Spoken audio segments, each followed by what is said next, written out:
I believe we are live. Let me get all the extra stuff out of the way. Uh, hey y'all, it's me, Rocky. I am putting up. Well, I'm live actually right now. Hold on, I need to get my chapstick and some water. 1 second.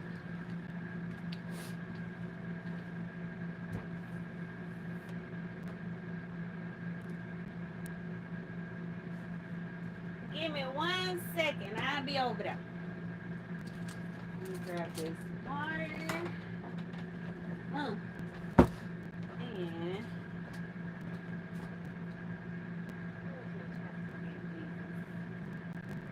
outside in the car. No.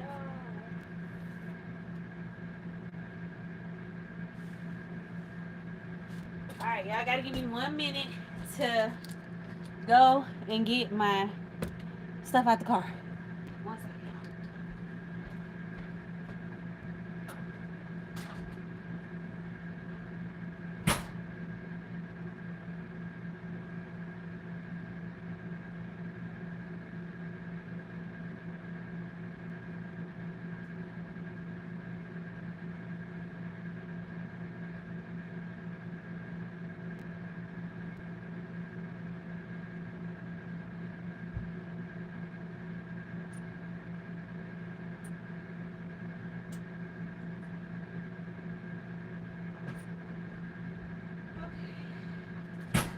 And that's cool too because I was able to get my wallet out of there. So, all right. Excuse my sniffles. Pretty sniffly, but now I'm ready. And actually, I make these, and I like to make them. Okay,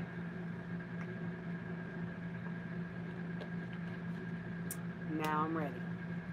So, the point of this live stream is I am learning about the trucking industry. My brother, he gave me a business to run, right? It was a trucking company, and I am learning more about the industry. And what I am doing is, I know there's free resources, there's videos on YouTube that you can watch. There's a lot of resources, but for me personally, a lot of the things that I saw left me with a lot of questions. So what I am doing is I'm learning and I'm documenting it in order to have something for me to like look back on, refer to during this process. So today, the topic that I'm honing in on is the hours of service. Like I said, my brother gave me this trucking company to run, and one of the most challenging things for me has been the hours of service because it's just like with the hours of service. So I've been helping out for too long to not have a good understanding of this, which is why today I'm going to, prior to starting this live stream, I looked up some things and tried to really break down the hours of service for truckers so that, hold on, and I may have some interruptions during this live stream. I just have to be, you just got to bear with me on it. Okay. Okay. So I don't need to have interruptions because I'm gonna be and forgot what I was talking about. But the hours of service was a big challenge for me so far. Today I'm gonna try to really break it down, get a good understanding. Before I started this recording, I hi. Before I started this recording, I looked some stuff up, did a little research, tried to compile everything so that I could really thoroughly talk about the hours of service. Okay. So most of what I'm doing is going to be like some reading from the things that I've compiled and then a little bit of like discussion. I've got my notebook here yes, my notebook, even though I found all of this information, I'm still going to just make little notes as I go. By the way, my digital notebook, I love it. Thank you, Bree. I appreciate that. Okay, we are gonna go to. We're talking about hours of service. So, where's my work study and bam? All right, so let's get into it. Again, most of what I'm doing is going to be reading, but we're going to talk about it a little bit too because I'm learning. Let me be clear. I am learning and I am documenting my process of learning so that one, I can come back to this video and reference it, use it as reference. So, first, a quick introduction to the hours of service. I need to understand this. Okay, the U.S. Department of Transportation's hours of service rules are regulations that limit how long truck drivers can drive and work to ensure safety by preventing fatigue. That makes sense so far. We all together? This guide breaks down the key hours of service rules for property carrying commercial truck drivers. That's also important. I'm talking about and learning about hauling goods, not passengers. I don't know how much of a difference there is, but we're talking about commercial truck drivers who are hauling goods. Okay, and so I also put together real world examples that should illustrate how these rules work in practice. We're going to cover the daily driving and duty limits, which is the 11-hour and the 14-hour rules. We're going to talk about the mandatory 30-minute break, the weekly 60-hour 7-day, and 70-hour 8-day limits. We're going to talk about how the sleeper berth provision allows you to split your rest periods and extend your workday. And we're going to talk about how recap hours work, where you're like regaining hours from previous days. All of this information is as up to date as I could find, and it's based on FMCSA regulations. So keeping that in mind. Thank you, Bree. So I want to start with the 11-hour driving limit. Under the FMCSA rules, a property carrying driver can drive a maximum of 11 hours after taking 10 consecutive hours off duty, right? Like the 10 hours off duty is kind of a mini reset or something, right? And it gives you a full work day the next day, which you can drive 11 hours. That's what they can drive in one day. In other words, after a driver has had at least 10 hours of continuous rest, which is off duty or in the sleeper berth, they can drive their truck for up to 11 hours during that next work period. So this 11 hours of driving, it can be split into multiple driving segments. It doesn't have to be continuous, right? But once the 11 hours of actual driving time is reached, no more driving is allowed until you've rested for another 10 consecutive hours off duty. Got that? So this driving limit, it's not an overall work limit. It's just that what you can drive in the day. So you can be on duty doing non-driving tasks uh beyond the 11 hours up to, the 14-hour, but you can be driving for more than 11 hours without taking a 10-hour break, 10 consecutive hours off duty. Okay? So to give a more practical insight, here's an example that I created to help make sure that we got a good understanding. Okay, so think of the 11-hour rule as a driver's gas tank, right? For driving hours each day. For example, if you start driving at 7 a.m. after a full off duty night's rest, you have up to 11 hours of driving that you can do before you stop driving. So you could drive like 5 hours in the morning, take breaks, do some other work in the afternoon, and then drive another 6 hours in the evening. See what I'm saying? You can break it up or you can do it. You can't really do it all together because you have to get a break in there, which we're going to talk about when we get to 30-minute breaks. But once you've accumulated 11 hours of driving time, you're done driving until you take a 10-hour off-duty break. Period. Even if you haven't reached the end of your workday, which we're going to talk about next, you still can't exceed the 11 hours of driving within that period. This rule ensures that the drivers get sufficient rest. They take their 10 hours off, right? That's getting rest before you log like another heavy day of driving. So it's just about getting your rest. So now let's talk about your actual workday window, which is the 14-hour on-duty window. The 14-hour rule defines the maximum on-duty time that can occur, right? Once you come on duty for that day, which is like, we're saying after a 10-hour break. Once you come on duty after a 10-hour break, you have a 14-hour consecutive window to do everything you're going to do for the day, all your work, right? After 14 hours from the time that a driver starts their day, the driver can't drive anymore until they take 10 hours off, period. Even if they haven't driven the full 11 hours, right? So the 14-hour clock starts ticking the moment you begin any kind of work, whether you're driving or doing some other type of duty. As soon as you come on duty for the day, your 14-hour clock has started.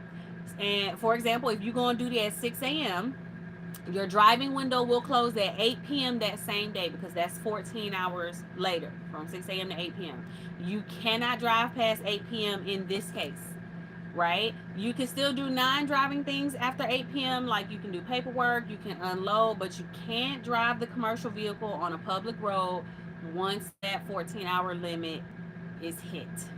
And that's just that. Off-duty breaks don't actually extend your 14-hour window under normal circumstances, right? So this means that even if you take a short break or a meal during the day, your 14-hour clock is actually going to keep running. For instance, if you start at 6 a.m. and you take an hour lunch at noon, your 14-hour window will still close at 8 p.m., not at 9 p.m. Like that hour lunch wouldn't change your window at all. The clock is based on consecutive time, not working time, and normally pauses only for the sleeper berth split breaks that we'll talk about a little bit later. So, real world example to make sure we really understand the 14-hour workday for truck drivers. A driver comes on duty at 7 a.m. after a full night's rest. Throughout the day, they might drive for 7 hours and spend 4 hours on duty performing loading and fueling tasks. So far, that's a total of 11 hours driving plus the on-duty work, right? So by, say, 6 p.m., even though they've only driven 7 hours below the 11-hour driving limit, their 14-hour window ends at 9. That means that's 14 hours from 7 a.m. where they started their day.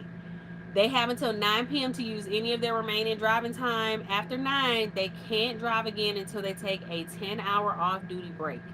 In short, the driver's workday for driving purposes is limited to 14 hours from the very start of your day to the end of your day. And what that does is that prevents drivers from having like very long duty days that could lead to fatigue while they're out on the road. So all of this is in place to protect the drivers and the other people who are on the road, because if you're really fatigued and you're trying to drive a commercial vehicle, it's not safe. So that's why the hours of service exist, to keep driving conditions as safe as possible for everyone on the road. So let's talk about this 30-minute break, because this is one of those breaks that does not affect your working day, but there are some breaks that you can take that will affect your working day, and we'll talk about it. So the 30-minute break rule: property carrying drivers, they are required to take a 30-minute rest break after a certain amount of driving so that they can stay alert, because you have to be alert. The rule is that a driver must take at least a 30-minute break after 8 cumulative hours of driving time.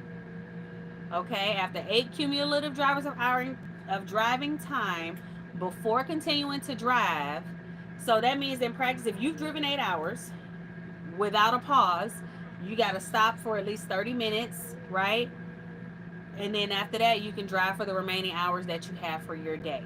So the break has to be at least 30 consecutive minutes long, but it can be spent in any non-driving status. So you can be off duty, you can be sleeper berth, or you can even be on duty not driving. Okay? Such as that's like if you're doing paperwork, if you're waiting for something. As long as you're not actually driving during that half hour. Okay? The 30-minute break requirements kicks in only after 8 hours of driving. Note that it's 8 hours of driving, not 8 hours on duty. Strictly driving. So if you spend a few hours doing other work, that doesn't count towards the 8 hour driving clock when we're talking about the 30-minute break that the driver takes. See why I need to learn this? Because it can get complicated. Even I can tell it's simple, but there are different circumstances that it can get more complicated. So hopefully this will be helpful to me when I look back at it. So at that point, say you drive for 4 hours, right? You stop and you spend 1 hour on duty. You're loading cargo. You're not driving though, right? So then you drive another 4 hours. At that point, you've accumulated 4 hours before you stop, but because you were not driving for 30 minutes, now you have another 8 hours that you can drive before you have to take another 30-minute break, and also staying within your 14-hour window and your 11 hours of drive time per day, right? So anytime you take a qualifying 30-minute break, this 8 hour driving clock to get you to the 30-minute break, it resets every time, okay? So the break must be continuous. This is an important detail about that break. It has to be continuous. You cannot split it into like two 15-minute breaks. It does count against your 14-hour window because it doesn't stop that clock. The 30-minute break does not stop the 14-hour window for a truck driver's workday.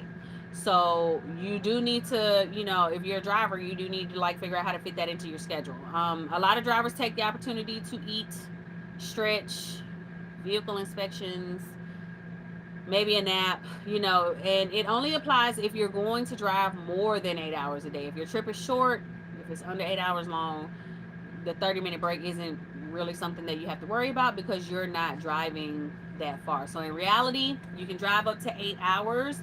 Most drivers take like one 30-minute break somewhere before they reach the 8 hours of driving time. Usually like 4 to 7 hours in, they'll take a 30-minute break and then they'll continue with the rest of their day. So here's our real world example to make sure we got a good understanding of this, right? A driver starts driving at 8 a.m. By 4 p.m., they've driven 8 hours straight without any off duty stops. Before 4 p.m., they need to find a safe place to stop and take at least a 30-minute break. They decide to stop at 3:30, right? So that's 7.5 hours that they've driven. They go to some rest area, go off duty. They'll relax for 30 minutes. So they're relaxing from 3:30 to 4 p.m. That is their qualified 30-minute break that they have to take after driving for 8 hours. This will reset their 8-hour driving clock. It doesn't reset the 14-hour window. It doesn't, they have the remaining whatever drive time for their 11 hours of driving per day plus, up to the 8 hours before another break. So it does reset that clock. So after 4 p.m., they can drive again for their remaining hours. Let's say the driver then drives from 4 p.m. until 6. He reaches 10 total hours of driving for the day and he stops for the night. In this scenario, the 30-minute break made sure that they didn't go past the 8 hours. He got rest, and he was able to easily like get his work done for the day, right? Get his requirements done without overextending or overworking, however you want to say it, right? So let's move into talking about, before I move to the next thing, I hope the 30-minute break is clear to kind of summarize it all, right? If you're a truck driver and you're going to be driving more than 8 hours a day, then somewhere in there, before you hit 8 cumulative hours of driving, you need to take a break. Period. 30 minutes, 30 consecutive minutes of non driving something. That doesn't reset your workday window. And the 30 minutes doesn't count towards your 11 hours maximum drive time for the day either. So, boom, boom. Moving on to the 60-hour, 7-day, and 70-hour, 8-day weekly limits. So, in addition to daily limits, hours of service sets a weekly limit on the total hours that a driver can be on duty, which is driving or doing like other kind of work, right? There are two standards, and which one applies actually depends on the carrier's operations, right? The 60-hour limit in any 7 consecutive days, or the 70-hour limit in any 8 consecutive days, often called 60, 70, 78. And I'm going to show you how they got it written.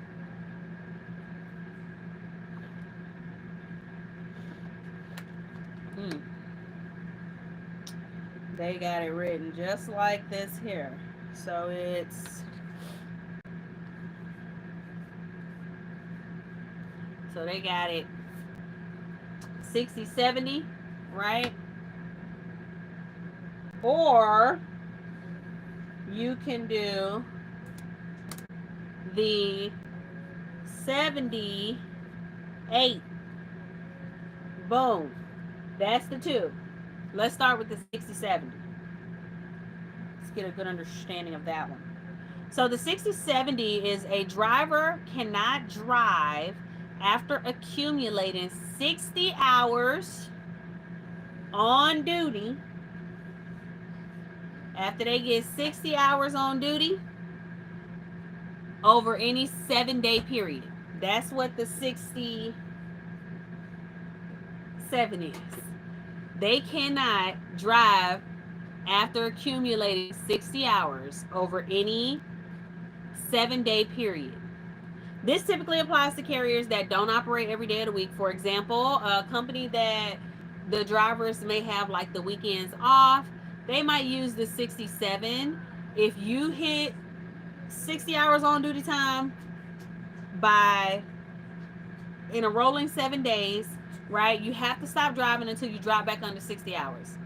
And that's usually by like taking a day off or doing like the long break, right?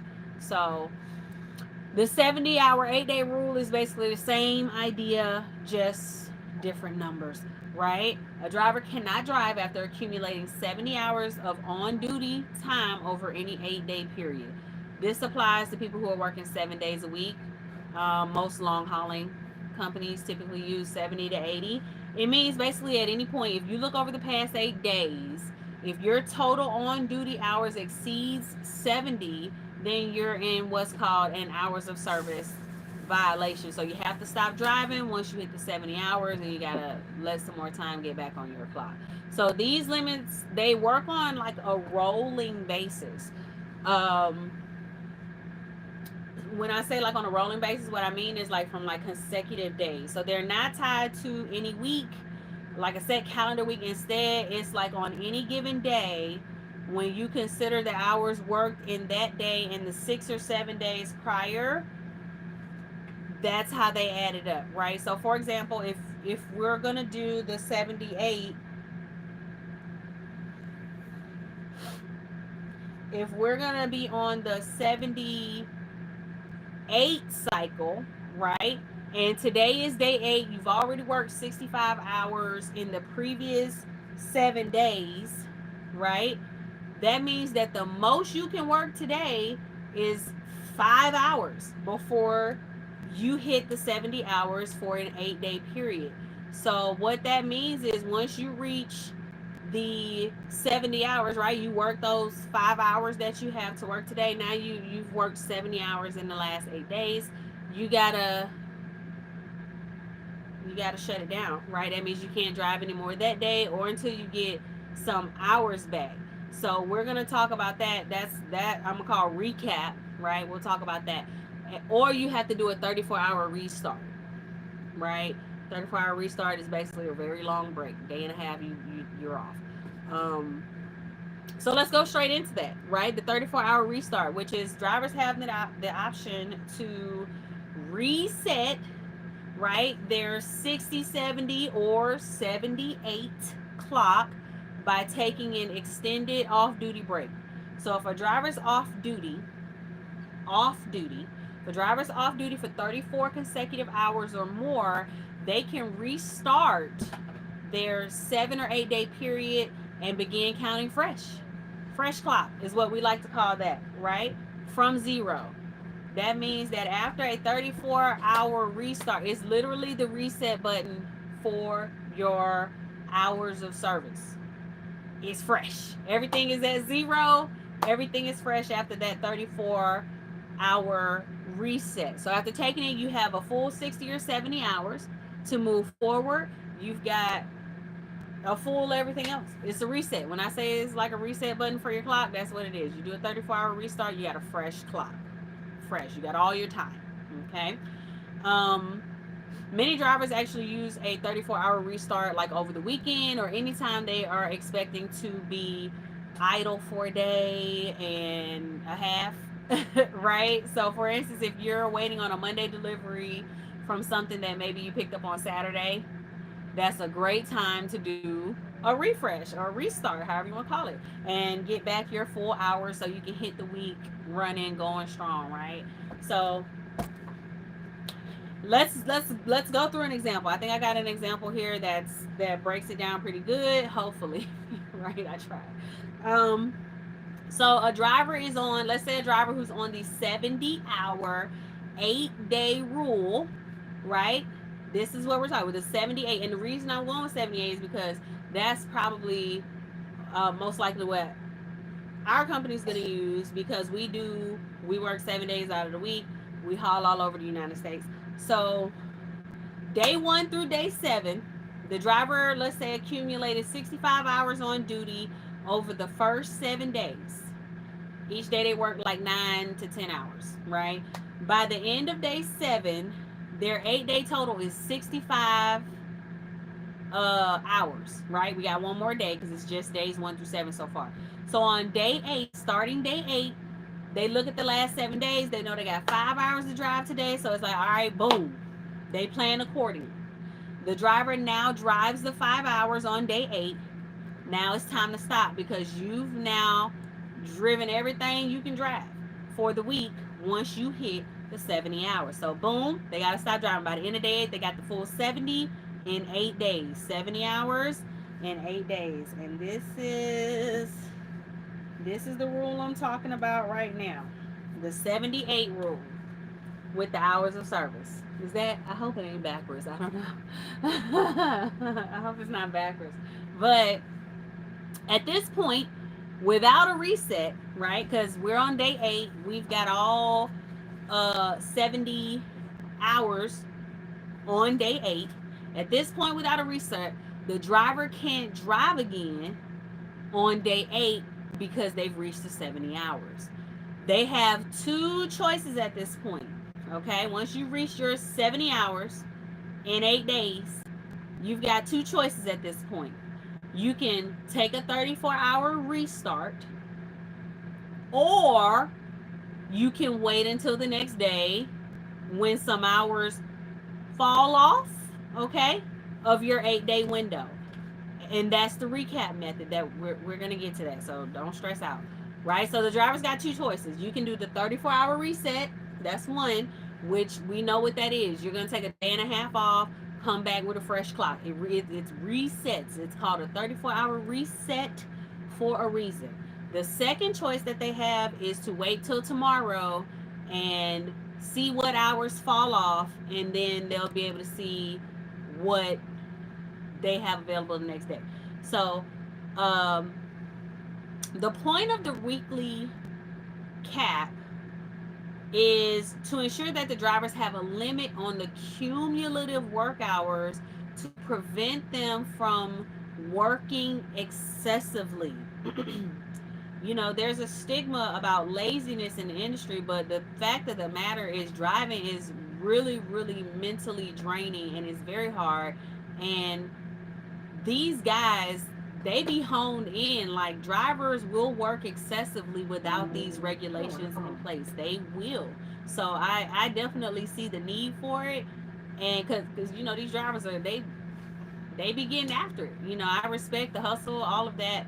And I also am happy that these are in place, because you don't want to kill yourself just, you know, just chasing after the money, because there's so much money. I get it, right? But yeah.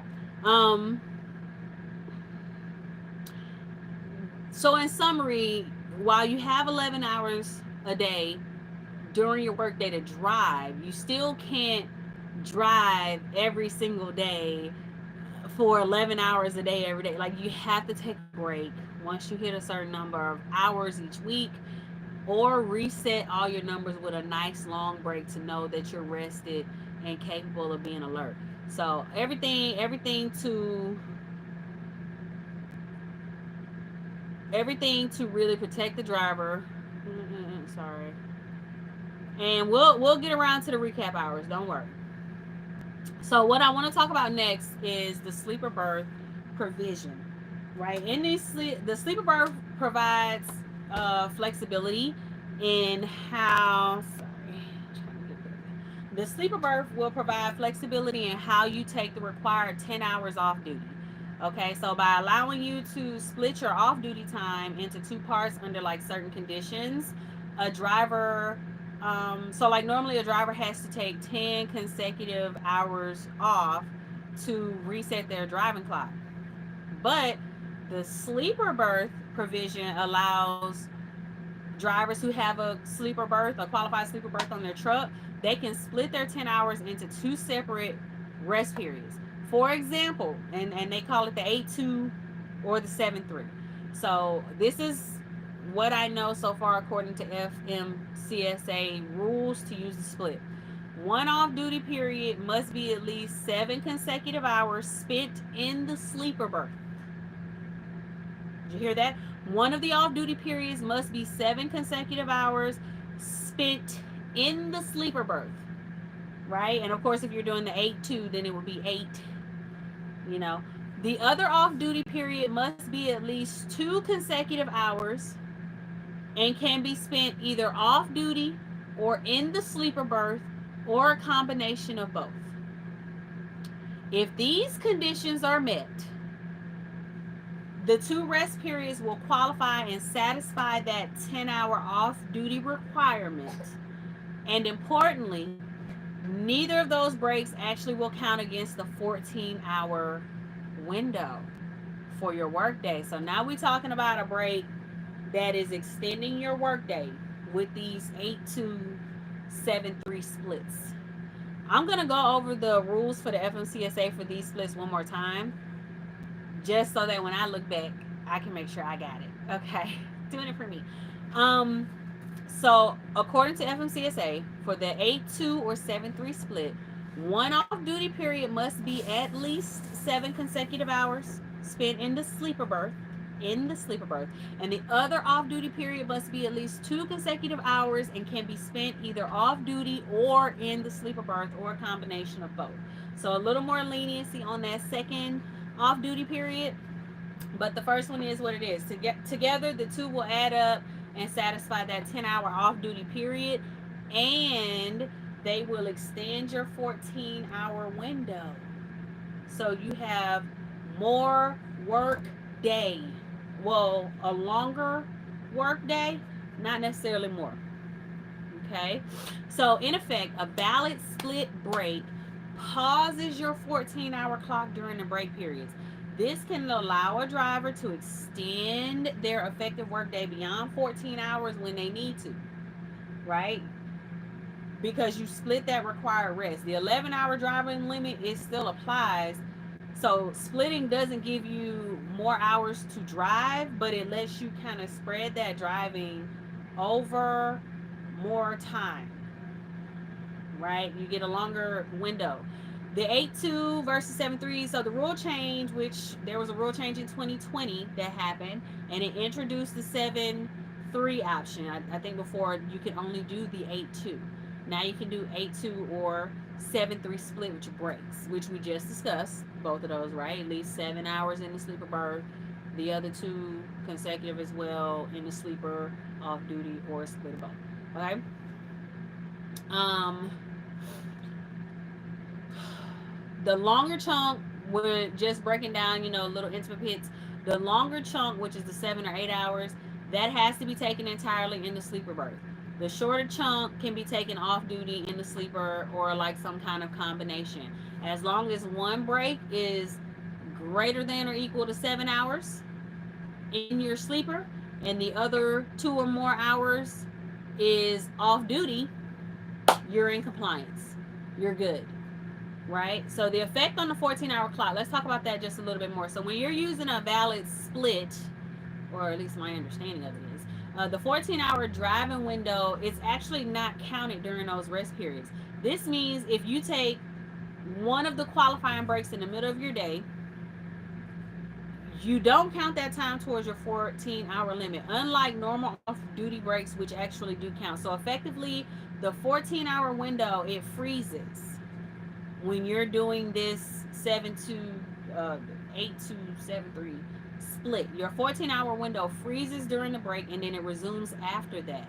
However, this is only true if both of the qualifying breaks are taken. Excuse me. So like if you take a 3-hour break, but then you don't go back and take the 7-hour break in your sleeper berth portion. Sorry, hold on. Oh, am I back? Okay, sorry about that. Little interruption. If you take the 3-hour part of that break, but then you don't go back and do the 7-hour sleeper berth portion, then that 3-hour break will only count as just like normal off-duty time. It's not going to have that 8-2 split or 7-3 effect. So the two breaks, they have to be used as they're set.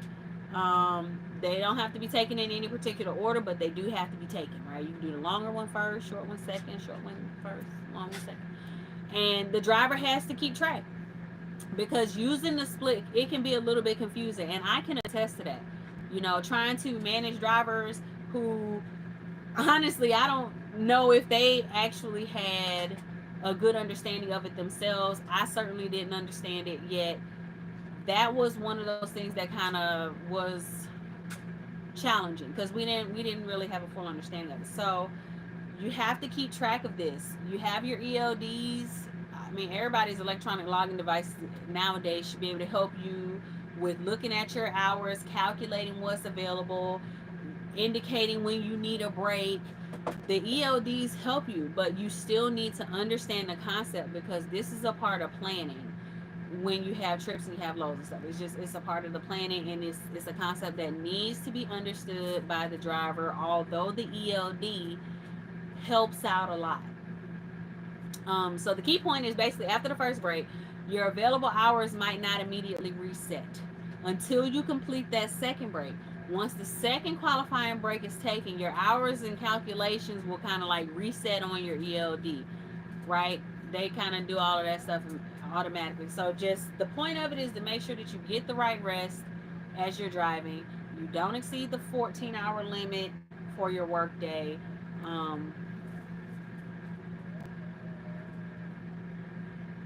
But with the split, you have enough rest so that they allow you to extend the day. So I want to talk a little bit more about using the split to extend the day, like give a little bit of an example, because this is a challenging one for me. So I got to make sure I understand.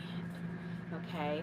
All right. So to see how it works, let's talk through a scenario real quick. And this is actually my first time saying this scenario out loud, so I hope that I've documented it clearly.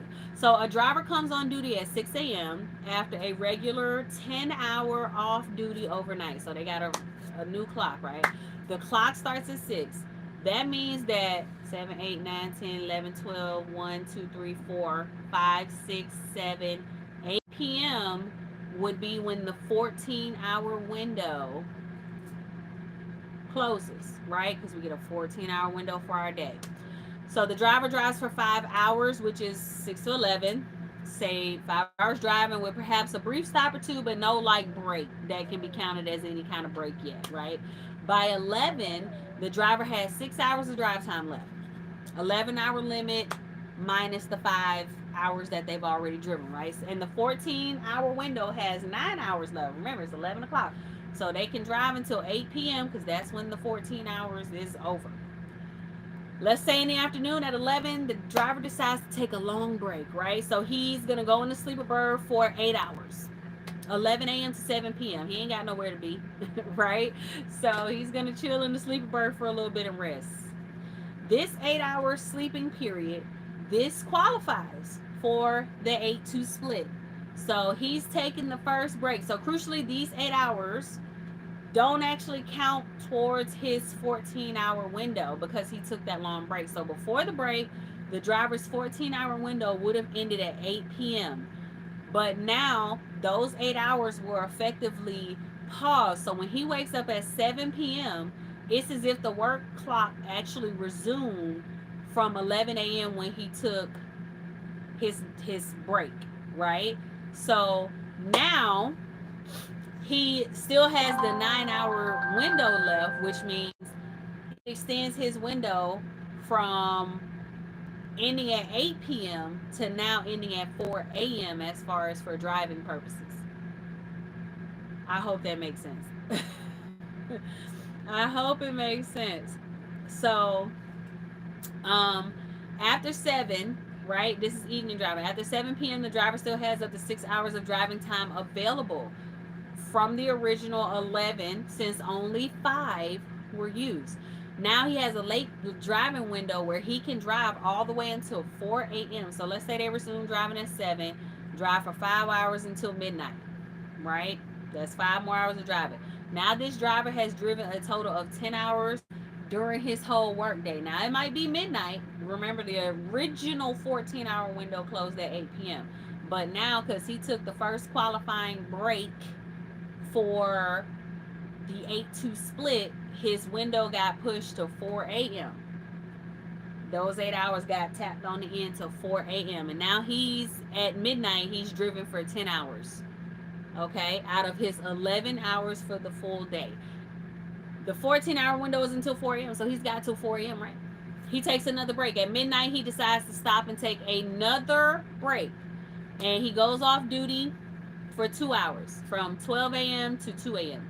So now that 2 hour break is the other qualifying part of that 8-2 split, which comes together for the 10 hours total rest that a driver has to get.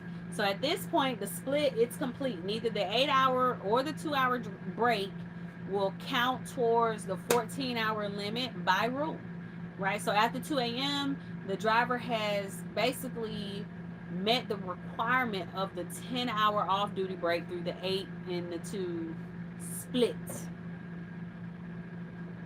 Got it? Do you got it? Did you get it? Okay. So at 2 a.m., because the driver has completed their split, it's considered the end of the work cycle and actually the start of a new one.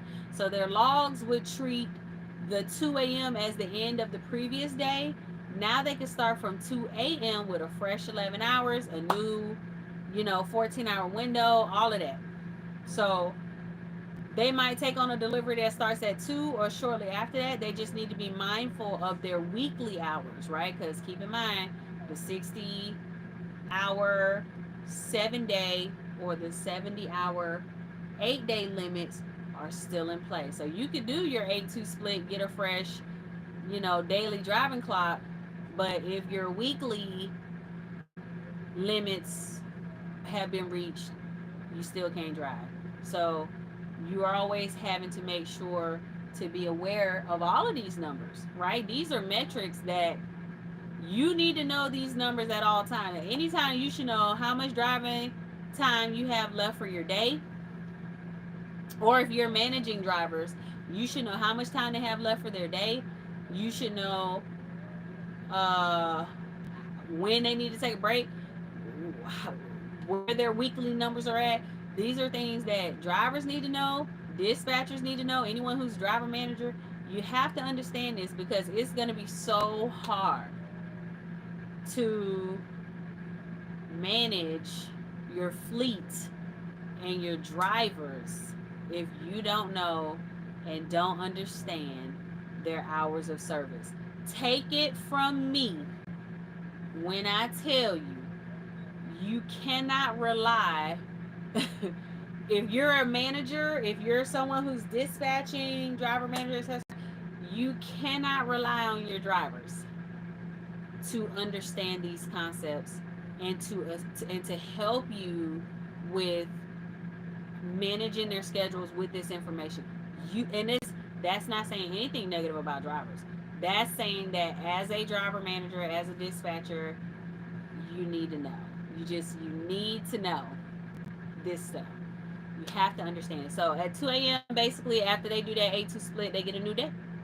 Keeping in mind their weekly cumulative hours, right? So that last scenario that we talked about was basically just the driver legally extending their workday. They're driving later into the night, but they're still getting the required rest. So that's another way that you can kind of finagle the clock, right? The price of that is that you got to take a really long break somewhere, probably in the middle of your day, um, and your work is getting split up. So if you have loads or something that doesn't have like certain deadlines where you can do that, it'll be a good time to use that. So when using the split, here's a couple key points to remember.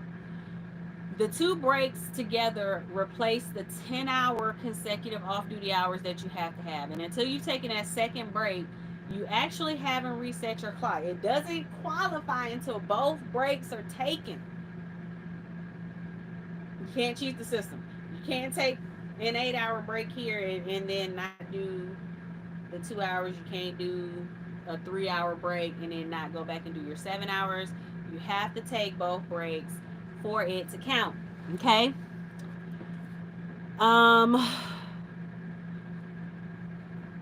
the FMCSA explains that for split breaks, you essentially count your 14-hour shift starting from after the first break, not from your original start time. Also, the split doesn't give you more than 11 hours of driving time. It doesn't do that. It just lets you distribute your 11 hours of driving time differently than, I guess, a regular workday if you don't do the split break. But if you take a full 10 hours off at once, of course, that resets your 11 and 14 clocks. And with the split, you're just deferring your day. Just a deference. I don't know. But yeah, that's how that cookie crumbles. I want to talk about the recap and how you can like regain your hours day by day, because this was something that was shocking to me too. So you can reset your clock at any time with a 34-hour reset. You can reset your 11 and 14 clocks, which are your dailies, right, at any time with a 10-hour break. Can't go past 60 hours any 7 days. Can't go past 70 hours any 8 days.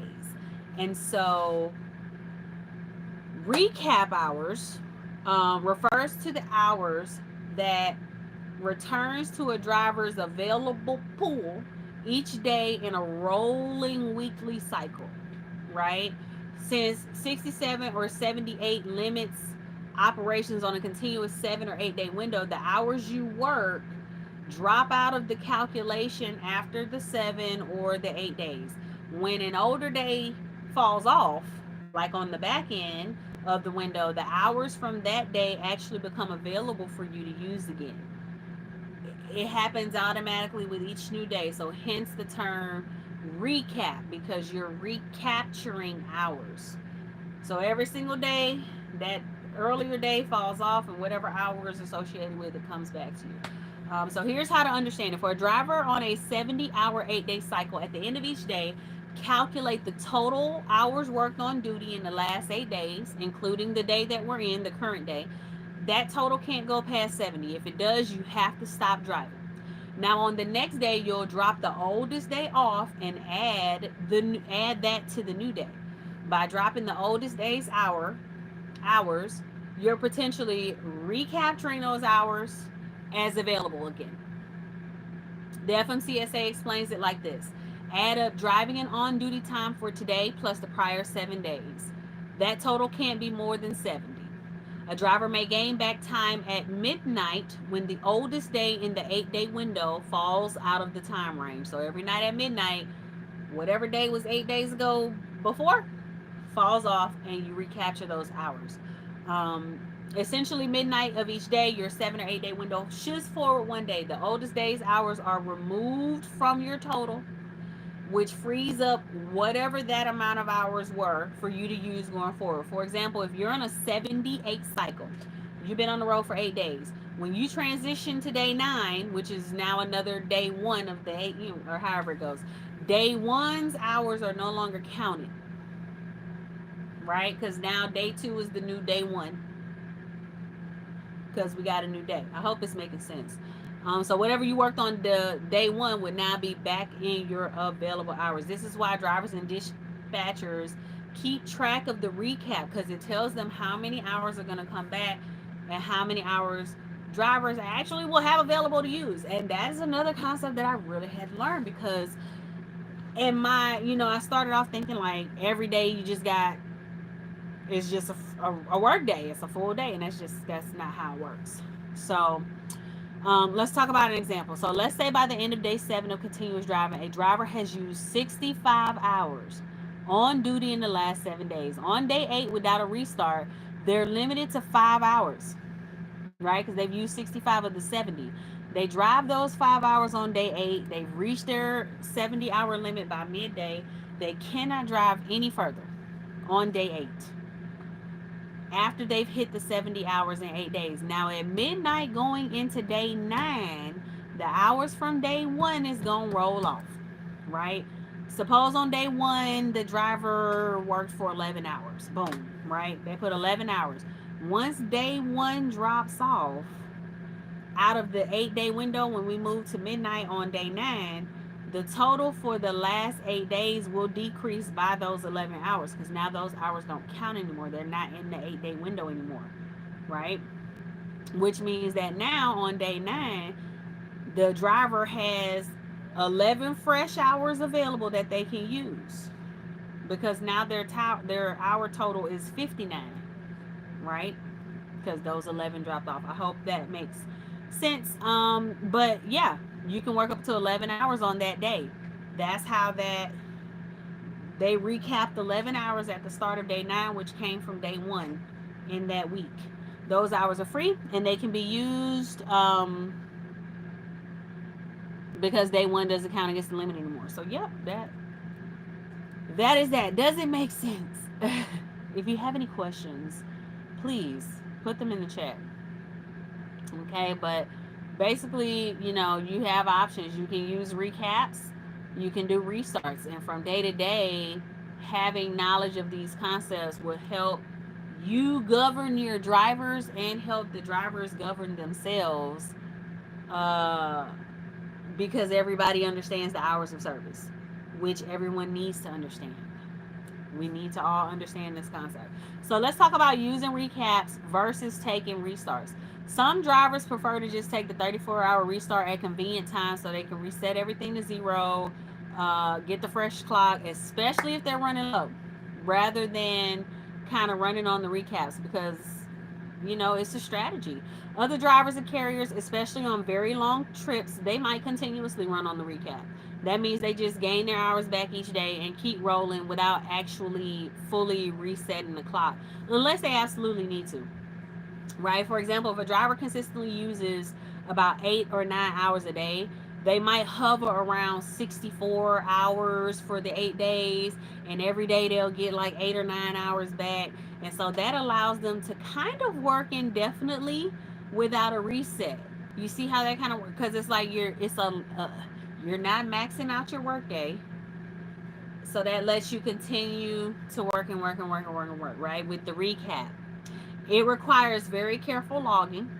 It requires good trip planning, to ensure that you don't like randomly run out of hours on a day that you actually need to drive, which it's happened. Been there, done that, because I didn't understand how the recaps worked either. So yeah, Dispatchers, driver managers, whatever your titles are, if you're managing drivers, giving them loads, needing to know their hours of service, you definitely want to understand how their recaps is set up. How many hours are they going to get back at the end of this? Yada, yada, yada. So when you're doing your weekly planning, you might want to consider the recap. So say today is Thursday, your driver has 10 hours available today, but at the end of today, they'll have very few hours left for Friday. However, they see that come Saturday, a big chunk of their hours from last Saturday is going to recap. So they might plan to do like a light day on Friday, schedule a longer break so that when Saturday hits after they get that recap, they'll have enough hours to really handle a long run, right? Understanding all these concepts together. Hours of service is, whew, it can be complex, right? Um, but yeah, the recap hours are basically hours that you get back. They drop off every day. The day from 7 or 8 days ago drops off, and you recapture those hours to figure out how much time you have left in your 60 or 70 hour window. You just add up the last 7 or 8 days. If it's 60 or 70 hours, you can't drive anymore. If it's less than that, you have whatever the difference is left to drive. Um, so being aware of it can really help with maximizing your productivity. I cannot tell you how many hiccups